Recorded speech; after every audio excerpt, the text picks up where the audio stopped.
Hello and good evening, everyone. Welcome to today's Kaleidoscope session. I am Shubhangi and I'm part of the ANDAcademy Branding and Communications team, and I welcome you to today's session. I'm so happy that all of you could take out the time to be here on a Friday evening. I hope you learned something new and then have fun along the way. So today we're talking design with Amrita Dasgupta. But before we dive right into this very rich conversation that we're going to have today, I would like to talk a little bit about ANDAcademy for those of you who do not know about AND. So, ANDAcademy is the brainchild of Dr. Jitin Chadda, who's also the founder and CEO of IIAD, the Indian Institute of Art and Design, which is a brick and mortar design school based in New Delhi. So, ANDAcademy actually comes from the pedigree of IIAD. IIAD has been imparting design education for over a decade now, and actually came about as the brainchild after COVID happened, and we were forced to sort of disseminate design education or design knowledge in an online format. And so this system, this model of learning actually comes from a lot of trial and error and experiment um, with students. Uh, but what is the difference between and IIAD is that in and we offer professional short courses in the domains of graphic design, interior design, and UI UX design. Most of these courses are part-time. We have one full-time course in graphic design, and these courses are stackable. So you start from a very basic or a beginner level course, and then you build your expertise as you move along the curriculum. Um, you use tools that way, you use design fundamentals or principles also that way. Also, these courses are designed for people that have commitments during the day, most of these part-time courses. So classes happen online and in evening. So working professionals, young mothers, newly married people who have more commitments during the day, or like full-time undergrad students who have like classes during the day, they can join these courses. Um, we offer all of these courses online in a live interactive manner. So think of a design studio that you would find in an offline design school, an in-person design school. You get that environment just in an online model of learning. We rely heavily on tech and human support to create that environment for you. As I mentioned, we come from the pedigree of IIAD. Another thing to talk about is that all of our curriculum for all these courses is designed by people that are active practitioners in the industry and also are delivered by people that are working or part of the industry. So you get very relevant or up-to-date knowledge, cutting edge knowledge about the design industry, what is relevant, what is working, what do clients want, what do recruiters want. You get everything updated. These courses are also mentored by these industry experts. So you get one-on-one feedback on your portfolio, on your each project. You also get to learn with peers. So you get one-on-one feedback from mentors, from your peers, and you also get feedback in a group session. Uh, Here at AND, we also focus a lot on design processes and design principles over software or tool learning. So you do get to learn relevant tools like Photoshop or Figma or AutoCAD or Kuhum, whatever is relevant for your domain. But what is it that you will do with these tools? How to think like a designer, how to employ these tools to their best advantage is what you learn here at AND. Which is the design fundamentals, the processes. That's what we really focus on. Um, as I spoke about the projects, all of our curriculum is divided into smaller modules, and every module has some sort of project. So you learn a module and then you work on a project. So you learn something and then you apply that learning. So eventually these projects then culminate into a portfolio, which you have had feedback from your mentors and peers, and then you also get feedback from our career services team. So it becomes like a fully packed portfolio, ready to just like hit the ground running with the industry. We have a lot of faith in the quality of design education that we provide, that we also offer you job guarantee on select courses. There are some caveats to the job guarantee, given that you meet your attendance and your portfolio submission criteria. You get to access the job guarantee, which is you will be placed within 6 months of graduation. Um, so yeah, that's about and we have been around for over 3 years. We've had 1,200 plus learners. We have a body of 50 plus mentors, 200 plus industry connects, and we're rated 4.6 on Google. So if you want to sort of join one of these courses, please feel free to just like write to us or call us. You'll find the details on our website. Um, Jumping to what we are doing today, that's all about and that I spoke about. But today we're talking design with Amrita. Amrita is the principal and co-founder of Studio CoDe, an award-winning multidisciplinary design practice in New Delhi. With over 25 years of global experience across New York, Philadelphia, and India, Amrita is a practicing architect and visual designer who believes in the transformative power of design to transcend borders. Her work spans architecture, landscape, urban design, interiors, branding, and environmental graphics. Alongside practice, she has taught at leading institutions including Sushant School of Art and Architecture, Parsons, Mumbai, and MIT and IIAD Delhi. Her projects and academic works have been published and exhibited internationally, and she is also the co-author and illustrator of the children's book From Pillars to Palaces Beyond Design. She is an avid traveler, passionate cook, and tree hugger and a storyteller. With that, I welcome Amrita. Thank you, Shubhangi, for that very warm welcome. How are you doing, Amrita, today? I'm very well, thanks. It's very exciting to be here. I know we've been talking about doing this for a while, and I'm very happy to be here chatting with you today. Okay, so let's not, we'll just like dive right into the good stuff. How did your journey in design start? Was there a particular childhood hobby or trait or instance or a teacher that nudged you into the field of design? I don't know if there was one particular thing. I think it was just like the environment was sort of ripe for creativity, I'll say.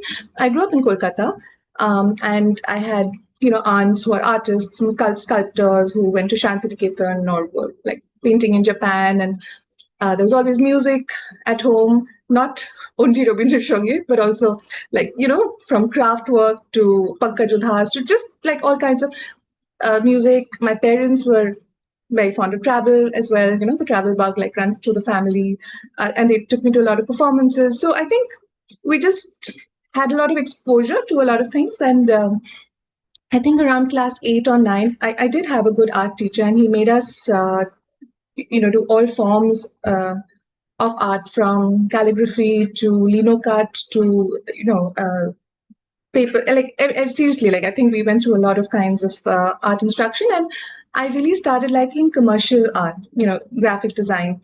And my great hope was to get into advertising at that point. And my mom was like, no, you have to do a professional degree, and you love science. Physics is my favorite subject.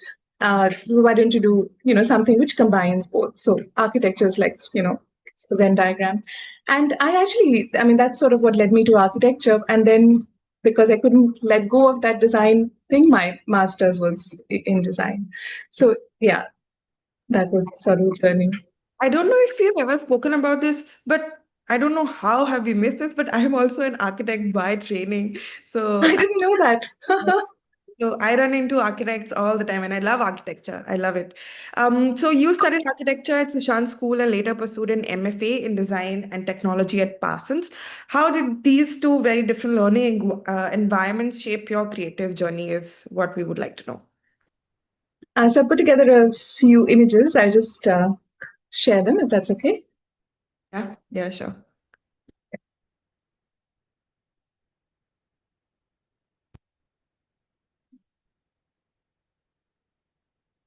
You can see the screen. Yes, we can.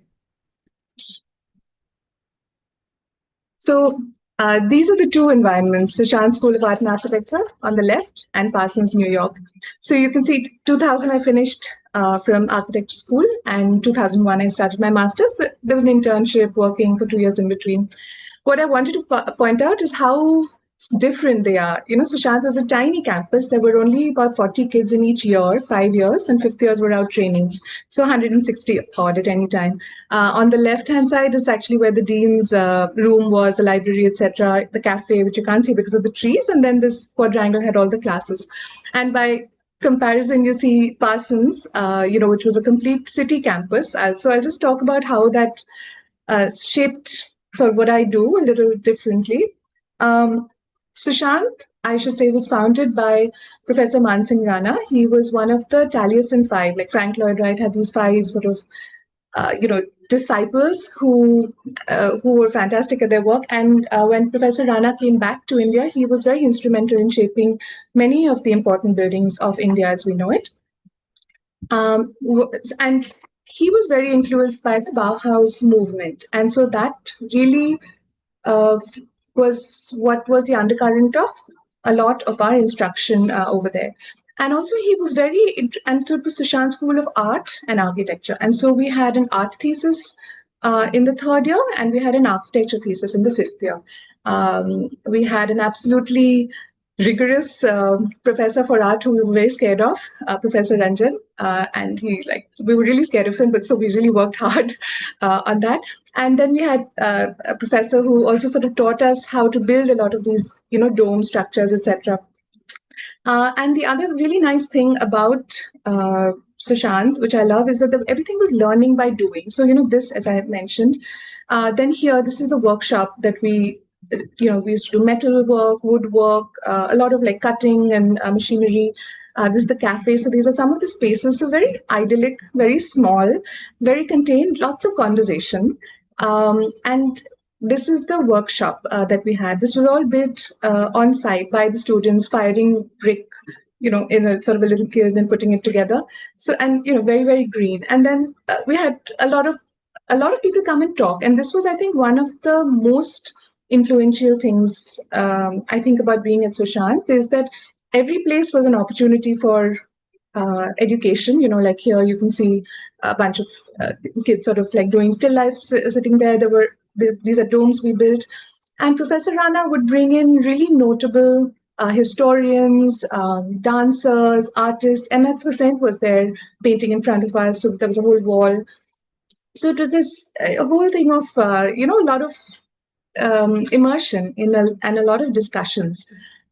And at that point of time, this is in Gurgaon in 95 to 2000, there was nothing around, just two or three things. So you couldn't even bunk and go anywhere. No, so we would bunk and go to the library. And our librarian, Mr. Day, would harbor us there. And Professor Rana also would be, if anybody came to look, he'd be like, no, it's okay. They're in the library. That's allowed.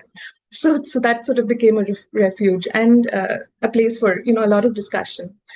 And so just a contrast, this was, in the lawn, our convocation. And then by contrast, you see my convocation at Parsons, which was at Madison Square Garden. Like you cannot get a bigger venue than that. So it was really quite a, throwing out from one to like the big bad world. And so at Parsons, it was an amazing experience. It was a city campus. And the thing with the city campus is that literally so because you're a student, you can get to go to a lot of museums or, exhibitions, etc. For a very nominal fee. And we got to use NYU's resources. In fact, when I just went in 2001 is when 9/11 happened. So there was a whole sort of city coming together. So it really felt very personal, even though it's such a big city. And of course, there was a lot of global faculty, a lot of global student body, and you were encouraged to take classes at the School of Music or the School of Fashion, acting, anything you really liked for the cross-disciplinary experience. Was there any like contrasting difference in the sort of pedagogy that was used at Sushant or at Parsons? Mm-hmm. Yes, certainly. I think in Sushant and in India, I think in general, we're more, shall I say, shepherded. Initially, at least, it used to be. I think it's changed quite a bit now, but the guidelines are quite stringent. And in the master's program, there were no guide rails. You were your own. You set your own targets. You set your own deliverables. It's on you. Teachers, faculty are coming. You're talking. You're talking to your peers. You're doing, but the onus is completely on you. Nobody is pushing you. Right. So that was quite an interesting sort of experience. And I thought I'd just share a couple of projects from my time there, which were great collaborations. So this was done, this was published in Metropolis magazine. And this was done in collaboration with MIT Media Labs. And what this was our professor, actually shockingly, 70% of my class was architects undergrad. And the professor who taught this was also an architect. And what we did here was we had the old building at Parsons, where we were. This lobby didn't have much light. So even though you were on the 8th floor, you really didn't have a sense of, is it snowing outside? Is it hot outside? Is it day? Have I been in here like, 12 hours and I don't even know. So this was the lobby. These are the lifts and this is where you go to the labs. These were like portals. And during the day, like they would change according to the time of day. These dots were sensors which would come on depending on how busy the labs were, like how many people were there to the sound. And then this would respond to sensors. So when you came, it would like part. So there was a little bit of space, sound. There was a website. There was a whole thing we had put together for this.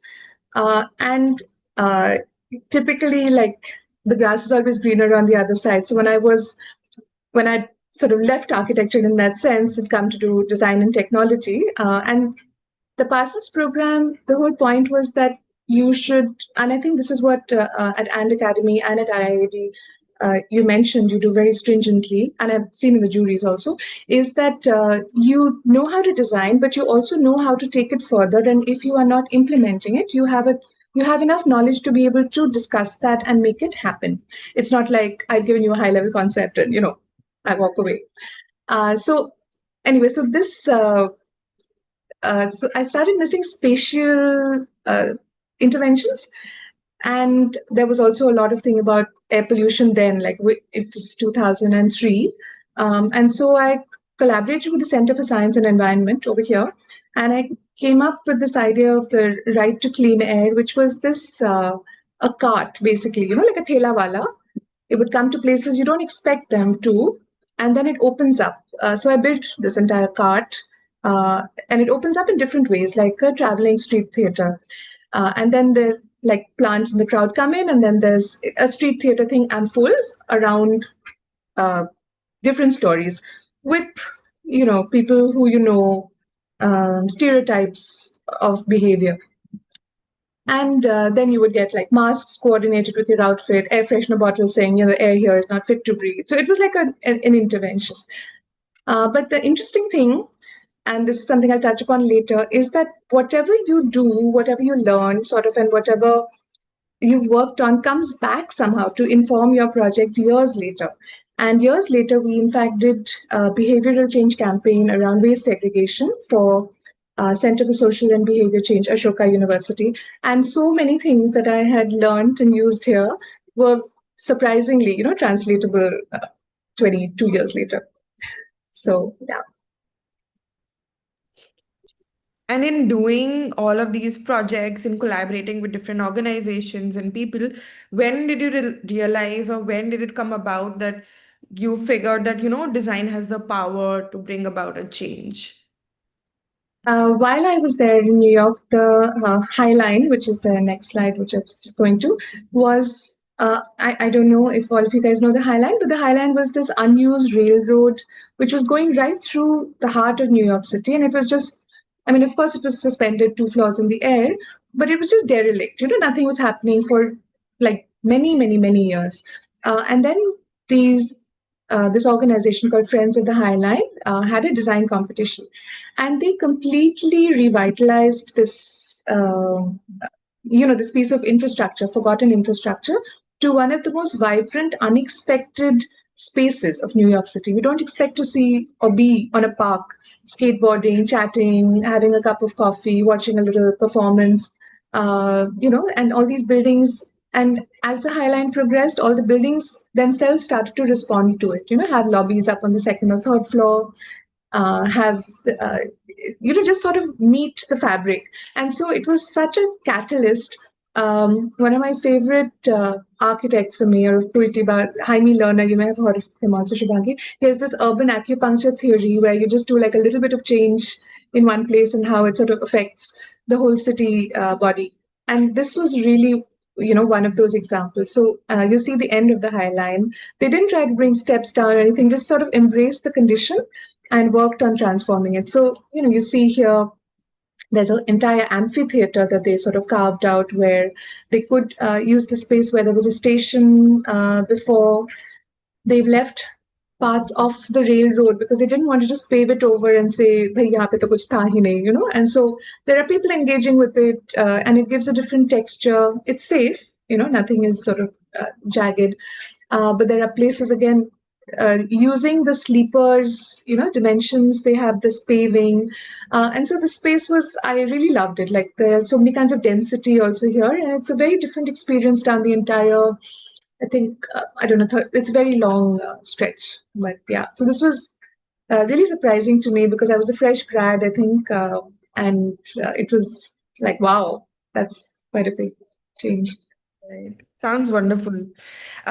So from studying architecture to going to New York for your master's and then Studio Code, how did it happen? How did it begin? What was the story? Could you tell us about that? Yeah.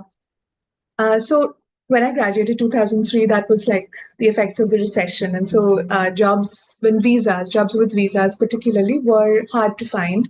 And none of the exhibition design companies that I really wanted to work with, because, architecture and sort of communication would give you a visa. And I was also really missing architecture. And so I started working for a landscape architecture firm called ANDAcademy in Philadelphia. And this is one of the master plans we had sort of done for them, which is a green campus in the Lawrenceville School. The campus was designed by Frederick Olmsted, who also designed Central Park. And so there were lots of really lovely learnings from it also, in the way you get your eye to move down long vistas, how you sort of make the space feel different through enclosure, through widening the space. Foreground, like how do you club things together? So here it was, I forget how many acres. It was a large campus. And ANDAcademy particularly were very conscious about all their decisions. So there were no manicured lawns everywhere. There were a lot of places to harvest water, a lot of places, renewable energy, swales.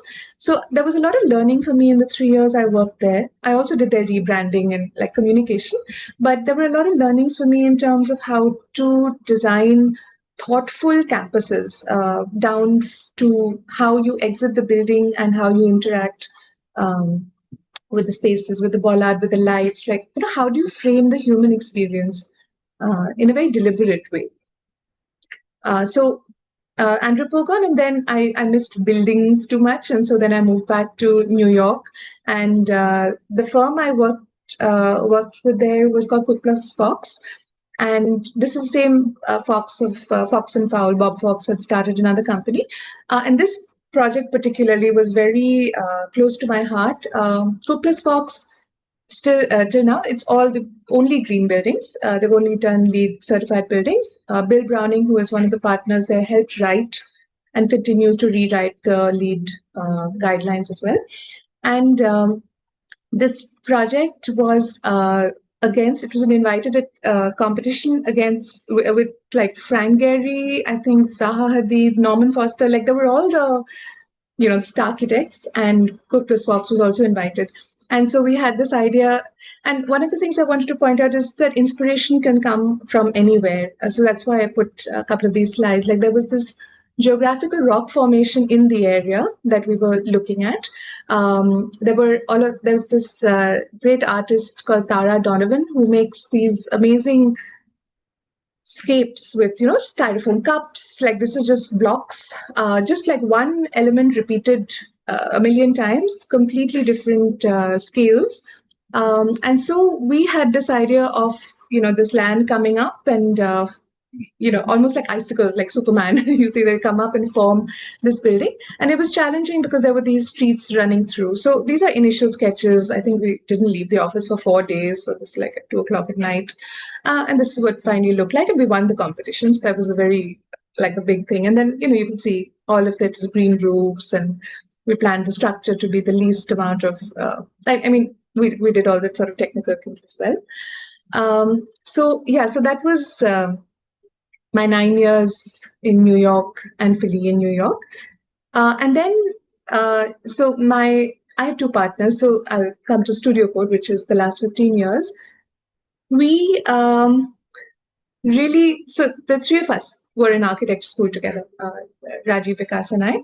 And Rajiv did his master's at Penn. Vikas did his master's in SPA. And we were all friends from college. And Rajiv was convinced that we should start this company because we have, we work well together. We have different interests, different expertise, different abilities. I honestly was very unsure because I was like, it's a big risk being your own boss. And I didn't know if I had the gumption for it at that point of time. But after a lot of conversation, a lot of pushing from my bosses as well, we came back 2010, we started. And it's been really great because you get to learn on the job. And what we do is because we offer these sort of, visual design, architecture, interiors, urban design, I think a lot of people are very confused how visual design comes into the mix because the others are quite spatial. But visual design is really that element of design which makes everything sort of go together also and brings everything together. For example, in our urban design projects, we do a lot of streetscapes, public spaces projects. So there's a lot of signage and wayfinding where that goes in. In our office interiors, environmental graphics is, visual design, and architecture, facade, and sort of signage.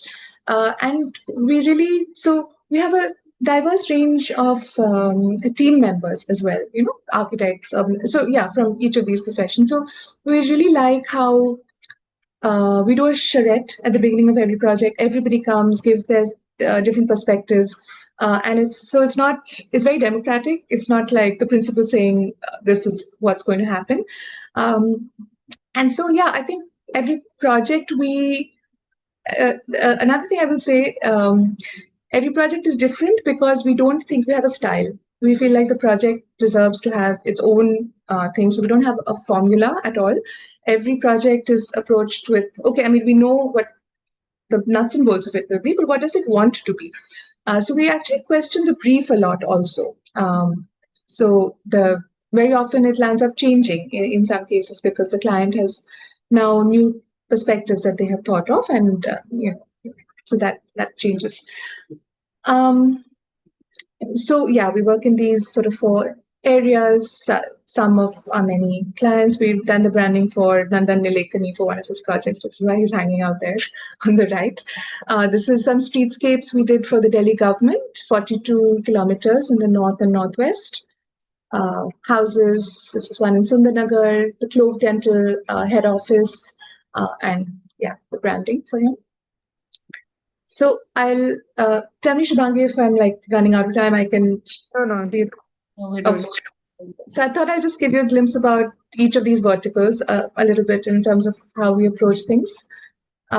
This is the Balarpur, the guys who make paper, they built housing for, they had about 9 or 10 plants further on here, and they asked us to help them with the 110-acre master plan. And they had this, what they call the White Mountain, which is where they dumped the sort of whatever was left after the paper making process. Not toxic at all, but it was sort of, filled up there. And so we had very steep contours, like a 50-meter difference from top to bottom. So we worked, of course, with the slopes to make sure it was easy to go along, the groupings were convenient. And then we were also working with a friend of ours who creates products from waste materials to try and make building blocks from that white ash kind of thing, so that the housing could then be built from that. So that's sort of one of the ways we try to look at how we work. This is an example of a mall we did for Lulu in Calicut, and here one of the things was we couldn't have any imagery because the owners didn't want any imagery, any advertisements, nothing. And so you don't want just like a blank facade with no patterns. Like we were not allowed anything like that. So we had windows, and in front of them we created these fins. So as the wind blows, they change. So on a very windy day, they'd probably be very busy, but the wind sort of caresses them and changes the facade of the building every day in a slightly different way. And we also had them motorized so that they could move, like for sun shading, like very specifically at certain times of the day. So, and this now is an example of a housing project we've done in C Scheme in Jaipur. This also got a bunch of awards, and one of the things we really enjoyed doing was, it was a very weird triangular plot. So the flats came out the way they did. I think 25 flats, top 2 were duplexes for the owners. But we had this shaping. So, you see this sort of sinuous form, and what it does is we've hidden AC compressor units because they look terrible on the facade if they're not considered. So the AC compressor units, split compressors are over here. Wherever there are bathrooms, it drops down and it becomes like a terraced thing, planted terrace right outside your bathroom. No one can see in or pass by. And then we have, and wherever the sun is very strong, like on the west side, these drop down further. So, they become railings in some places. So they're very multifaceted in that way. And it's sort of very shaped. So it's quite iconic in that area. And then I was talking about how we did this waste campaign. So this is just a few of the collaterals, but and this was an example of how we're very happy we're evolving, that we have many clients who see us as partners, because the problem is, people think of architects or designers as vendors, and we're not vendors, like there's a whole lot of thinking we bring. And so this was one such. They asked us to come up with an 8-week plan for how they can change mindsets around waste segregation in one society in Dehradun called the Windlass River Society. And they gave us the theory of change, like what needs to happen, like certain things. And then we crafted everything else around it. So there, we did stickers for dustbins. Does realistic look better? Illustrative look better? What will they understand? Posters. We came up with a lot of incentives for, composting, for towers, champion towers, and a whole schedule of when you should get information. At the beginning of the week, you get information like where does Neela Kachra go, Hara Kachra. So also the terminology. There were a lot of things around it, including polls, including funny memes, like, the 3 Spider-Man saying, is it going your bin, your bin, your bin. So there was a lot of humor in it also. And it actually was very successful, from 5 to 75%. So we were very happy about that. And then I'll just sort of end with our work with this video. Again, one of the projects very close to our heart, Harappa Education, online education like ANDAcademy. And we had done their very first logo when they started in 2017. And then they grew bigger, and around 2020, just before COVID, they came and said, hey, can you give us a brand refresh? And they kept adding the scope. So I'll just run you through the sort of scope of everything. But it landed up being that everything was designed by us. And we handed over a 220-page brand book.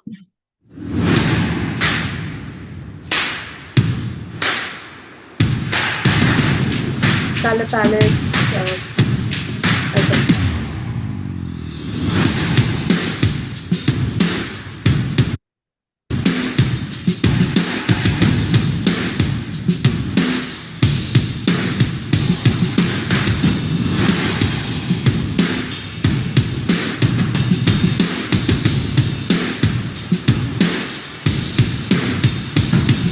courses, videos, merchandise, certificate holders, website. Harappa has now been acquired by Upgrad, so none of this exists anymore. We did their online courses, designs as well, their report cards. So yeah, so starting from the logo, to the colors of the logo, the rebrand. So yeah, we touched everything that they did, and it was a great experience actually. Right. So, I think you've spoken about range already. Um, so your scale is also very different from a very big housing project to a house and to also a branding project. How do you navigate moving across such like diverse scales and disciplines? And I also have a like a sort of like a follow-up or like a two-parter question, which is there is definitely scale, but as designers or architects on site or visual designers, you're wearing so many hats. You're also creating that brick from that ash. You're also thinking about the user for Harappa. You're also thinking about content. Maybe you're thinking about what colors go. So there's like much to pack within all of these um, projects individually, and also like when you're moving from one project to another, how do you Mhm. also like jump from like wearing these hats of sometimes a content person, also like a, I don't know, a vendor or a manufacturer for a certain project? How do you navigate that as well? Um, so I think something sort of mentioned before is that we approach everything like it's the most important project, in the office. So we, because we don't know where we will get to, because there is no formula. I think we like to experiment. We do take a very long time for, I would say long time, but longer than one should perhaps initially, to get to a point where we are happy with it before we present. But I think it's precisely because we have to wear this hat of changing scales that we enjoy what we do so much, because it really keeps your mind active. And yeah, I mean, that's what keeps us going. Right. Do you also, maybe this is a very specific question. Do you also have a criteria where you take a certain project, say for example, it tickles your brain in a certain way, and that is why you take a certain project or not? Is that also something that you do in your practice, or no? You're just like, Yes, yes, for sure. I think the first few years were more about, okay, let's establish ourselves. So we took on, whatever came to us, I would say the first 3, 4 years. And then we started getting a bit more picky. I think in the last 10 years, for sure, we are, I think you get a sense if the project will work, because sometimes, many times, always I should say, a good client is better than a good project, because then like it just becomes more of a collaboration, and that's also a name, right? Studio for Collaborative Design, the long thing. So I think projects which feel like collaborations where there is mutual respect, those kind of projects obviously tend to go further. But there are also lots of projects we do which are kind of self-initiated, which we really feel like something needs to be done. So one we had done was the Leisure Valley in Gurgaon.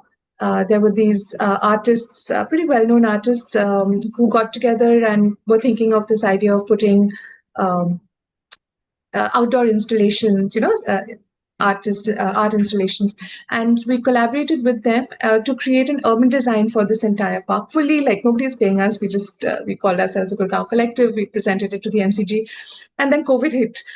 So nothing hit. Sorry, nothing happened then. But very surprisingly, like I think 4 years later, somebody called us saying, "Hey, we're doing this renovation of Kalagram Cultural Center next to in the Leisure Valley area." And we had this competition, but we didn't like anybody's things. And then somebody said, "Oh, you should talk to the architects who gave that proposal for Leisure Valley 4 years ago." So they didn't know us. There was absolutely whatever, but somebody had read it. And so, yeah, so then, now we're doing that project, which came out of that love for what needed, like we thought wanted to be done. So Amrita, moving from Studio Code, your practice, you're also teaching at MIT and Sushant. Um, what do you enjoy most about teaching, and how has your view of design evolved with teaching? So when I first started teaching, it was honestly a matter of sort of funding my master's program because you had to take a course to teach, but I had taken a loan for the first semester, and there were 4 semesters. And if you taught 3 classes, then you got certain credits waived and so on. But because of that, I taught, so, I was learning a bunch of new things. And then because I was teaching also undergrad BFA students, I learned so much more and so like more rapidly because I had to write the curriculum, for them, set assignments, check the assignments, do all of that. So the workload was crazy, but it was really fun, like because you learned so much again from the students, and that writing curriculum then really helped because when ISD started, Parsons in Bombay started, and I was one of the founding faculty. They flew me down every 2 weeks to sort of do, the weekly thing, and then we wrote a lot of the curriculum also, CTS campus. But Sushant, I've been teaching for a very long time. The MIT one's a funny story because architect Charles Correa was also on the jury. Sort of when I went there, and I was just like in awe. But I was sort of like a add-on over there. But the Sushant, 12 years, I think now almost, I've been teaching their third and fourth year housing, urban design primarily, and large scale architecture. And I was also teaching design courses. But I think because it's also my alma mater, uh, it's I feel like I learn as much from the students as they learn from me because as we get older, like I remember there were certain architects we really looked up to 25 years ago, right? Or 15 years ago, or 5 years ago. And so that, like, who is the benchmark keeps changing, the technology keeps changing, how students work with the technology to get different results is changing, and just that sort of mutual dialogue is really great to sort of stay current. I have a weird anecdote that I would like to share. So, how you mentioned that you were on the same jury as Charles Correa. So, where we work from is very close to where Tara apartments are, and where I live, I would cross Tara, and every time I would cross, whoever was around me, I was like, "This is the place that is made by Charles Correa. It's still relevant." And every time I moved within the city, I've considered like moving into Tara. So yeah, coming back to the conversation, so today in the audience we have a lot of young designers who are sort of walking the path that you had walked so many years ago.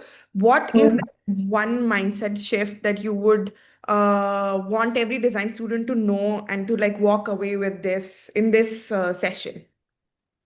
Uh, So two things actually. One is sort of always be open, I think, to new perspectives, to new conversations, to new experiences.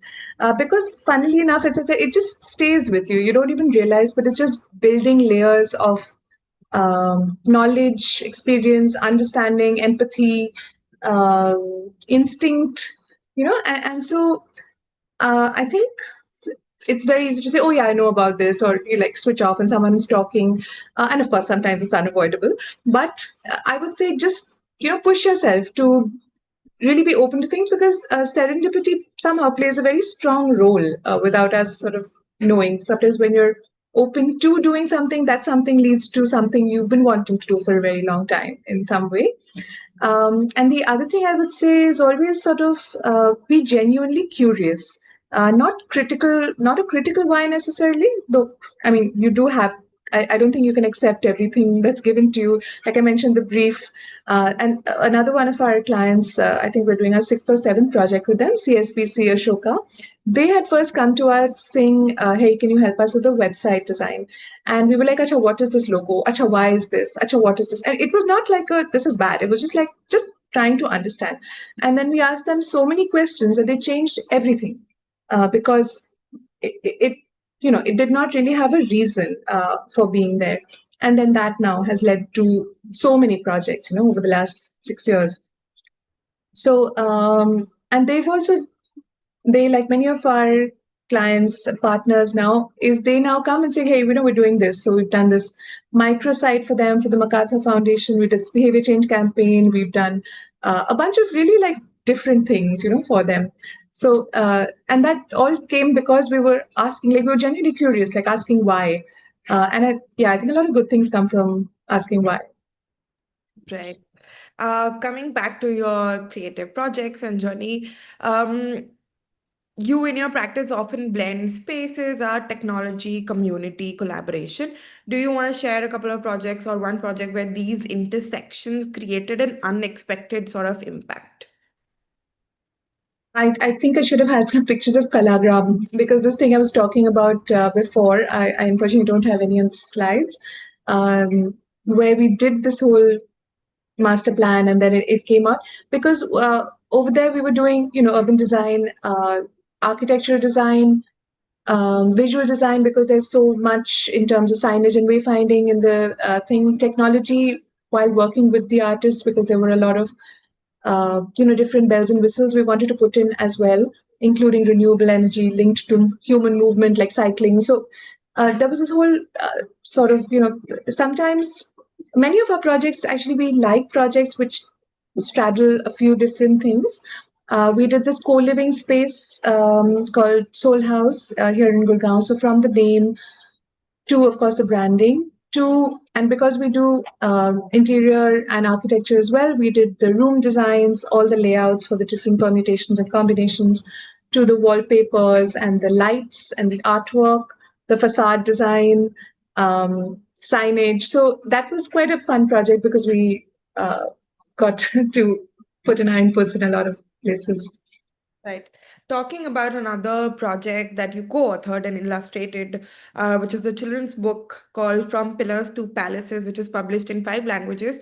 What inspired you to take that project on and design for such a young audience, which is different from your usual shebang? And how was that process different from your other projects?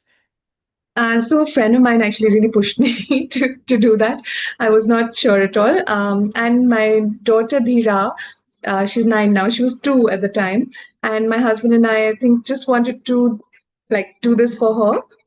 So we co-wrote it, and then I illustrated it. Although really, I don't think I had illustrated since I was in college. Sketched in that way, and I found out how different like professional illustration and architectural illustration really are. So that took me a while. I'll just share a couple of slides. So this is the cover, and the like crazy colors you can see in the background is actually Dhira's own like artwork, and then I overlaid like one of my sketches on it, and these are sort of process sketches.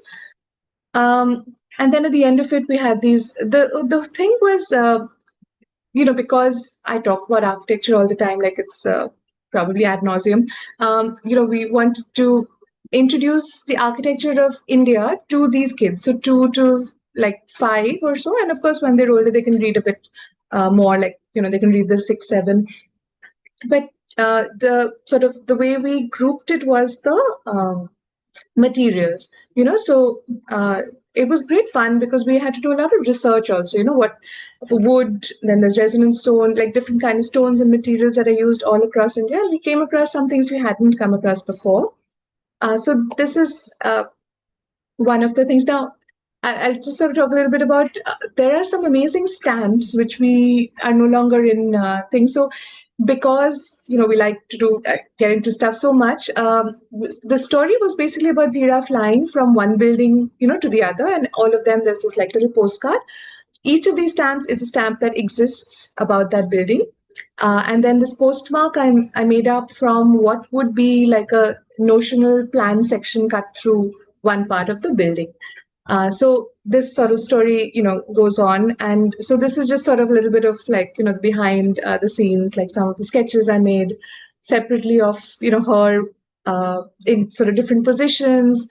We layered it with a lot of different kind of papers, stamps, foliage, these sections that I mentioned. So yeah, so it was a lot of things coming together, which I wanted there to be more layers of information there, basically. So this is, you can see all of these things have come together in this place, even though they were drawn together, drawn separately and composited. A friend of mine has been telling me I should do the A to Z of buildings and continue the series. So maybe I'll do that sometime. But yeah. Right, that's a wonderful piece of project. I would love to read this book. Um, so moving to the next part of our conversation, which is the future of design. So the AI has now taken over the soul of human people now. And so the world is changing very rapidly, and I'm assuming that it'll the evolution sort of becomes faster and faster only as we sort of evolve. Um, Hmm. so with the world changing so rapidly, where do you see the biggest opportunities for designers today? Is it practice, pedagogy, or is it something else? I still haven't actually formed an opinion. I'm always sort of questioning, and we have these conversations about it all the time at work. So, I mean, critical thinking is key because, as I understand it, there's also two forms of AI, right? There's generative AI and there's agentic AI, and for designers and creative people, I suppose. Um, Agentic AI, which can sort of help us with furthering our own process, so that you sort of like, teach it to think like you, would be the most useful rather than generative, which will just sort of throw up, things with prompts. Now we have not experimented with agentic AI for ourselves. But I know several designers and writers who have, because there is a certain style you can input. My worry is always again that information just becomes common knowledge, right? So then, uh, of course, the copyright with AI is anyway like a big question mark. Generative AI we have used in some of our work. It can certainly hasten the initial sort of mood boarding aspect of things, and to generate, like we were doing the branding for this music store, and we wanted to talk about how their music sort of transcends you. Music transcends you to a place, wherever, like beyond where you are. And so that was great. For nothing existed, so we could make that up. And um, so I to sort of your question, practice or pedagogy, I feel like both are equally important because I follow a bunch of AI ethicists. I'm an ethic, like people like AI ethics, right? And there was a very funny post I saw today where she had written about 6 ways to spot AI, and the first one was use your brain. Like the Pope is not going to be walking the Met Gala, kangaroo is not going to be holding boarding passes, or things like that. And I feel like, so that critical thinking, whether you are in practice as a designer or teaching, and teaching your students to really think deeply, critically, sort of, yeah, getting to the core of it and not just accepting it, because AI is also getting smarter and smarter. So it's yeah, it's hard to it's hard I to think tell. But every time sorry. I every time I open LinkedIn, there is at least one post that is addressing the question, is AI going to take your job? And I'm so just like this is just like so saturated piece of content, and also this fear. I feel like Hmm. computers came, and like technology has always come, and we have sort of evolved with technology, and it is because of thinking as humans is that we have evolved and been able to just like grasp the technology Hmm. at hand and just like we become better at whatever we do. This fear of AI that has been induced in us, it is something to be feared up to some extent, I would say, of course, but it can become, if not a collaborator, a contributor for sure, to sort of, as you said, fasten your initial back and forth in conceptualizing or in doing the work that we used to do as like, for the lack of a better word, as like manual uh, Hmm. labor, the labor. Yeah. Although they say that's what will, there was this list, I think Time or Forbes had published, of the 40 jobs that won't go because of AI. And it's all like hand, anything you do with your hand. Yeah. So among all your roles, Amrita, as designer, as an educator, as a storyteller, or as an illustrator, what has surprised you most in your journey so far?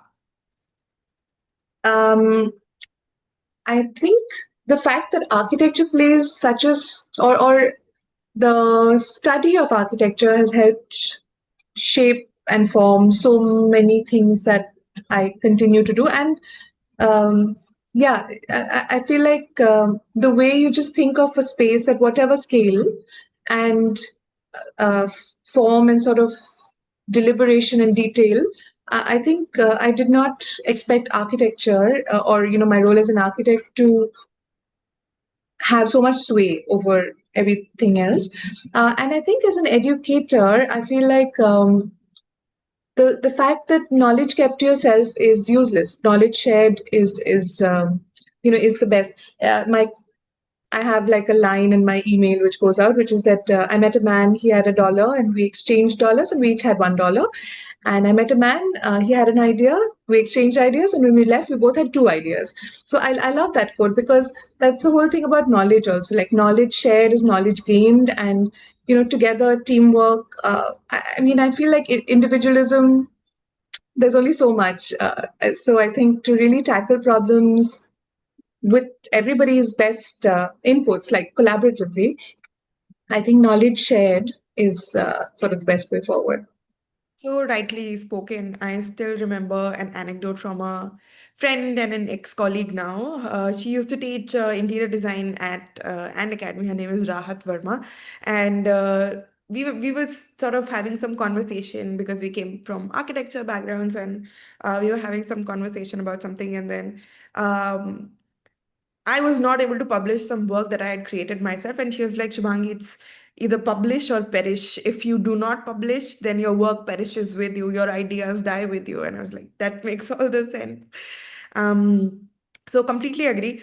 What is exciting you these days, Amrita? We have also reached the end part of this conversation. So if our audience has any questions, I would love for you to put it in the Q&A box, and then we will answer them systematically. But yeah, go on, Amrita. What is it that you are looking forward to these days? What is it that you're working on? What are your days filled with? A lot of business strategy, actually. I think as a firm, we are trying to sort of see. Uh, we do a lot of thinking in as I mentioned, we're all teach. I mean, all three of us teach. Have been teaching for many years. We all enjoy the process of design, and so as 15 years is over, as we look at the next 15, um, thinking about what we like, where we want to be, and how do we and the people we want to take with us, how do we get there. So that's sort of been filling up my time, like trying to plan for that, which is very exciting by itself. And there's a lot of new projects which are in the works, which are again very interdisciplinary, um, which are different from what we've done before. So uh, they haven't started yet, so I can't really mention them, but they're quite exciting. So. Meanwhile, our audience is putting in the questions. I have this one question that I like to ask everyone, all of Mhm. my friends, students attend, or speakers at Kaleidoscope, which is I sort of treat this as my own self-indulgence thing. But if you were to redesign something as small as a safety pin or as big as the Delhi Metro railway system, what would you redesign? Footpaths in Delhi and Gurgaon. When we moved back in 2010, Rajiv and I, we would both be like, I mean, functional things can also be aesthetic and, uh, yeah, can be aesthetically designed to be supremely useful. And I feel like that is one of the biggest failures we have. Delhi is very walkable. Gurgaon, of course, not so much. But if footpaths exist which were free from barriers, which were accessible to children on cycles, older people, whatever. If that, if that was done, I really think I would do that. And for the streetscapes we've done, we've actually reduced car lanes, we've added pedestrian lanes, we've added environment, like, collaborative murals. So yeah, I footpaths, I think, would be my thing. Right. I'm just waiting and checking if our audience has any questions. We can take them now. Let's give them 2 minutes, and then Sure, if not, then we'll close the session. sure.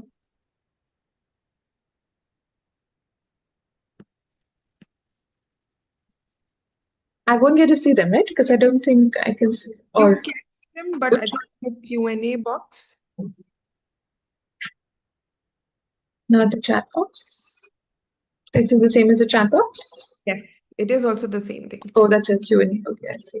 Okay, yeah.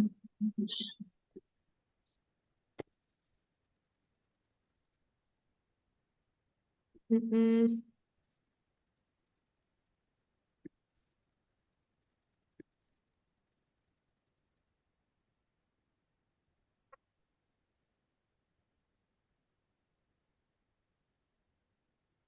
So either this is a really good thing, I feel like I've answered all the questions, or it's a really bad thing because people were We so only bored. have questions.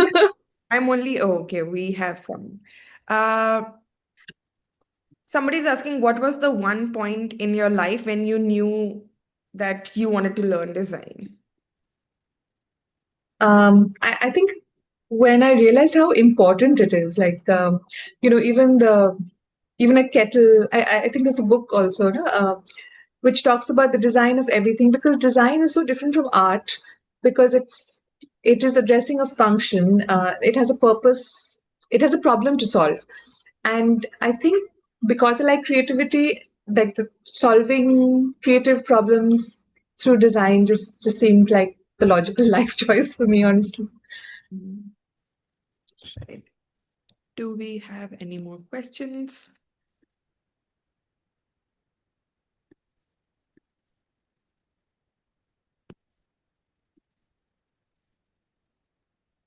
So Shoaib is asking, whom do you, sorry. I do basic design, Okay, like software and stuff, but I struggle in getting design ideas out. so we have What two do I do? questions. Shoaib is asking, who do you think is doing really good design that you sort of see on social media? I think that's what he's trying to ask. Key designers are trying to put their work on social media. Who do you think is doing good work? Uh, because there are sort of four areas that we work in, I think there are different people, but I don't know if we necessarily would say that we judge them only on social media, or if that's a criteria, then I'm then I'm not really sure. Um, See, a friend of mine has asked a question as well. Um, so, shall I answer these, or Shivangi, what should Yeah, yeah. I? Let's just read these out so that we can keep answering them.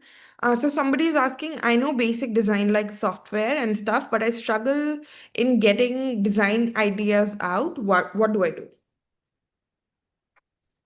I think read as much as you can about design. See things which are sort of well designed. Go to exhibitions and museums, uh, and I think try to jog your brain to sort of get out of its comfort zone, because then you'll start thinking, or even try to identify problems and see how you would, like you asked Shubhagi, like what would you redesign.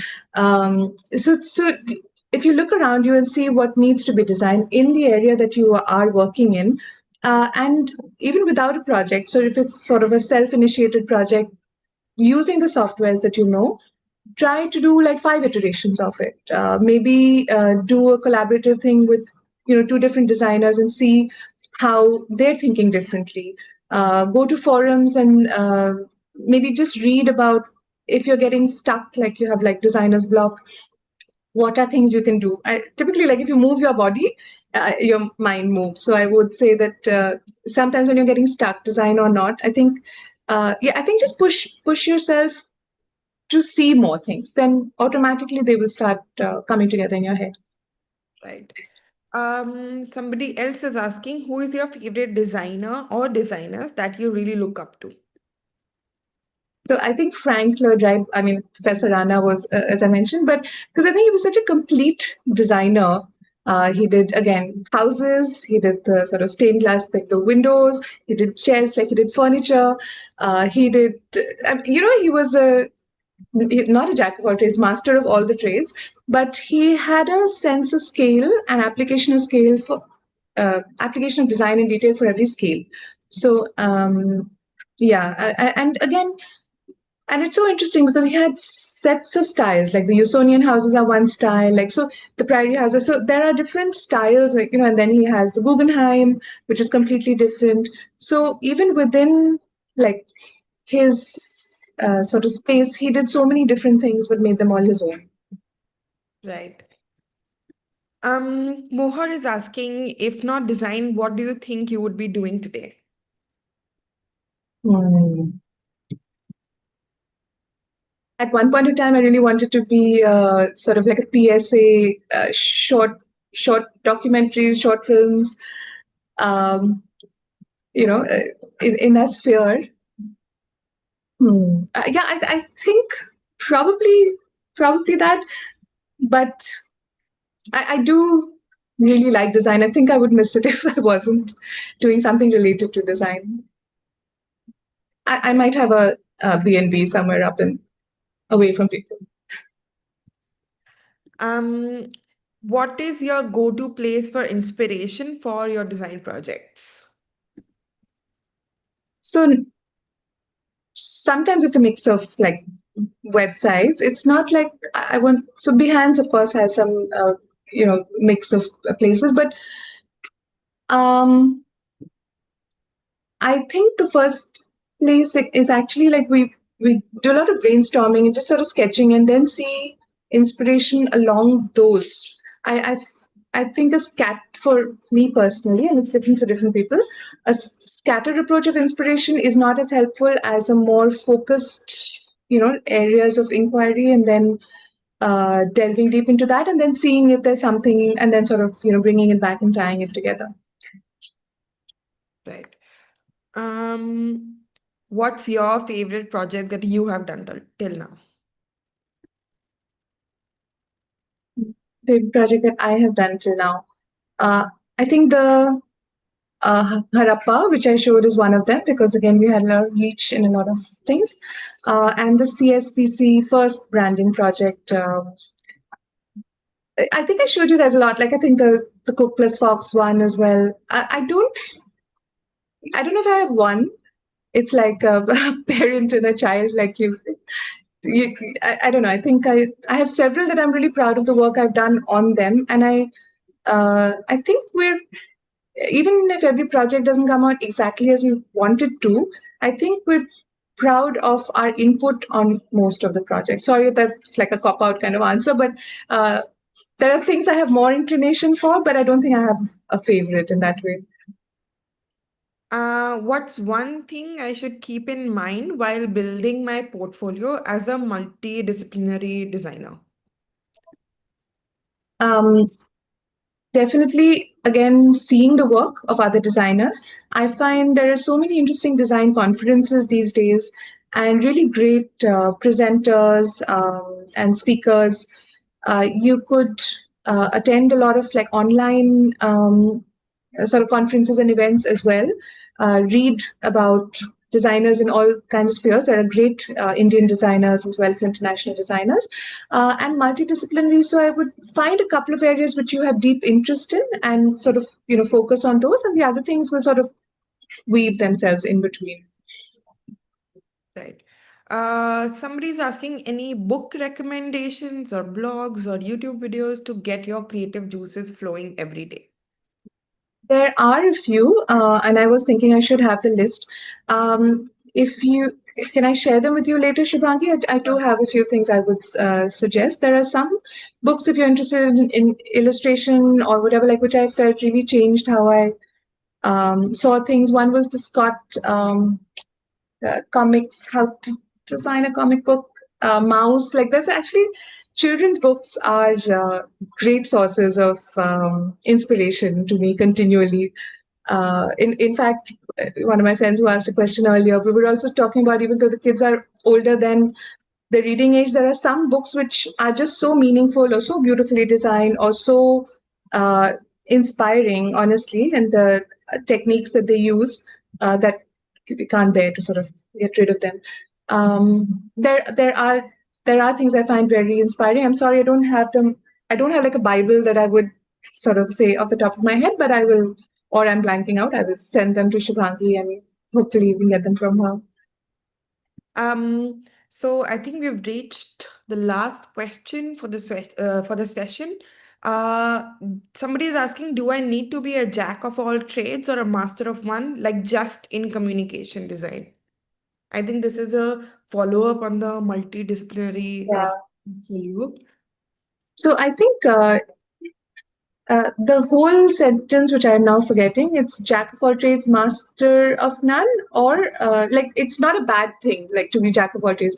In fact, now I feel like it's better to know uh, a generalist, right? Not a generalist rather than a specialist, I think is what it's called.